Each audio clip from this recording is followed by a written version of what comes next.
Time for another Iffy story. Absolutely love these. Love talking to you about it as well. Thirsty work too, mate. Oh, look, it is thirsty work, actually. Well, Mark, are we able to organise a couple of bicycle beers? Could we do that? Absolutely. Gee, I tell you what, this is the best part of this business, isn't it? It's the only reason you got me here, mate. This is a sensational beer, this bicycle beer. It's a very, very nice drop, and we do thank Bicycle Beer for having us here at their beautiful establishment. But I want to take you back overseas. I want to look at this before we do. Thank you very much, Mark. Cheers. Here's the Bicycle Beer. Tell us about when you headed to Europe, and obviously the Giro d'Italia. I mean, one of the 3 Grand Tours, and there's you lining up. Yeah, well, it was sort of at the end of my career. I'd raced in Europe for a couple of years. In 80, I'd virtually given it away. And then I got a last-minute call from Gianni Savio, who runs one of the teams to this day. And we'd become friends when I raced with another team that he was involved with. And he was a partner in this team called, it was Saphir. It was a Belgian beer, which a lot of people was quite fitting. He rang me and said, look, can you able to ride in the Giro? And it was about 3 weeks before it. I hadn't been on a bike in about 3 months, slightly overweight. I said, oh, okay, yeah, so we did a deal. So I flew over with the family, so the kids, like Dino was, I think 6 months old when we went over. And lobbed in Belgium. You would have been up the pointy end of the plane too. No, unfortunately.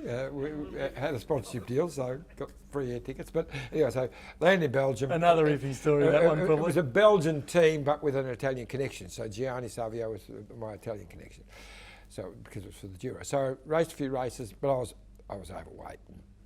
And it was when I raced with Phil Anderson. It was his first big year. That was the year he got the yellow jersey in the Tour de France. So we raced a couple of races in Belgium together. And I remember him saying, are you really riding the Giro? You know, and the sports director, he hated me straight away. He could tell that I wasn't in condition to really ride the Giro.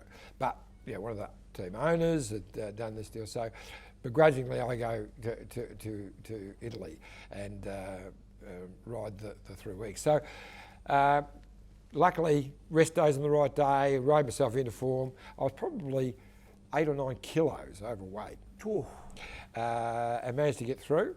But I remember getting, after about, on the second day of a big road sprint, I actually finished 4th in the stage and got sort of ran into the barricades. And I reckon I was close to winning it. I wasn't far off winning it. So that changed it a little bit.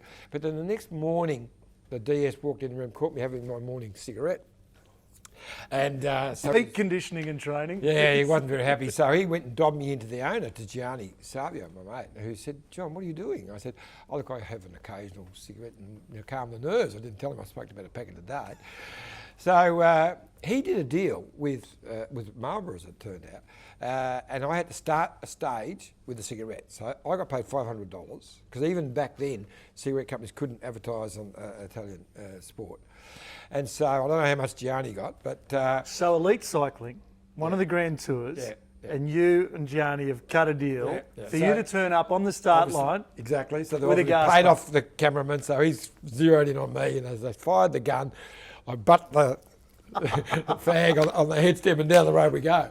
Well, it becomes this story. They started calling me the smoking kangaroo, and the daily sports paper, the Gazzetta dello Sport, started running a column on what he's doing today, and I started, exaggerating the stories or embellishing him slightly, so all this stuff. So I became famous for all the wrong reasons. So at the end of each stage, they'd get the stage winner, the leader, and me every day, and I'd be a clown waving to people. So it was the start of another Iffy story. Yeah. The smoking kangaroo. But I got through it, and we only finished one day, and then we went to Switzerland for the Giro, for the Tour of Switzerland, which used to be 2 weeks. So it was virtually like a 5-week Grand Tour. But I rode myself into great form by the end of that.